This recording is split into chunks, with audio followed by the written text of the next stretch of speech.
সবার আগে আসিফ ভাইকে এরকম একটা প্রজেক্টে আমাদেরকে সবাইকে রাজি করে ফেলার জন্য এবং এরকম একটা রাজনৈতিক এবং দেশের পরিস্থিতির মধ্যে আমাদেরকে নিয়ে রাস্তায় নেমে যাওয়ার জন্য।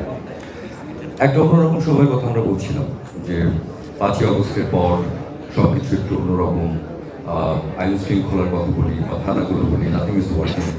সেরকম একটা সময় আপনারা বোধহয় ট্রেলারে দেখেছেন আমার সেন্টুর পার্থর এবং আপনার চেহারা কিরকম।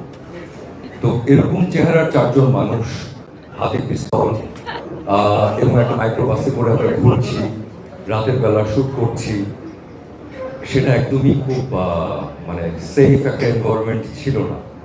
এবং আমরা অনেক ধরনের অভিজ্ঞতার মধ্যে পড়েছি, যেটা হয়তো এখানে বলতে গেলে অনেক সময় লাগবে এবং সেগুলো খুব ইন্টারেস্টিং। কিন্তু মোটা কথা হলো এই যে আজকে আমরা এত কিছু পার করে, এত সময় পার করে ফ্যাক্টটা নিয়ে হাজির হয়েছি এবং রাত বেরোলেই আগামীকালকে আমরা এই সময় হয়তো ফ্যাক্টটা দেখতেও পারবো। সব একটা প্রোডাকশন, এত শ্রম, এত মানুষের ইনভলভমেন্ট, যে সময়ের মধ্যে দিয়ে যাওয়া, যেভাবে শুটিং করা, এর কোনো কিছুই হয়তো কোনো ম্যাটার করবে না যদি এটা মানুষের কাছে না পৌঁছায়। আবার এই ফ্যাক্টরায় আমাদের জীবনের অন্যতম একটা মাইলস্টোন হয়ে থাকবে যদি আপনাদের মাধ্যমে সাধারণ মানুষের কাছে এই প্রোডাকশনটা পৌঁছে যায়, সবাই ফ্যাক্টরার সঙ্গে যুক্ত হতে পারে, আমাদের পরিশ্রম বলি, আমাদের কাজ বলি, সেটাই মানুষের কাছে যদি পৌঁছে যেতে পারে।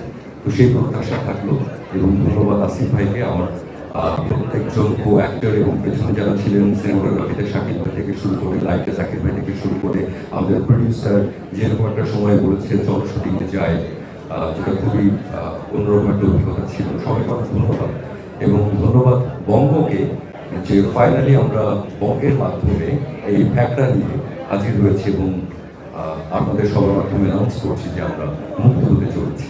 অনেক ধন্যবাদ। ধন্যবাদ।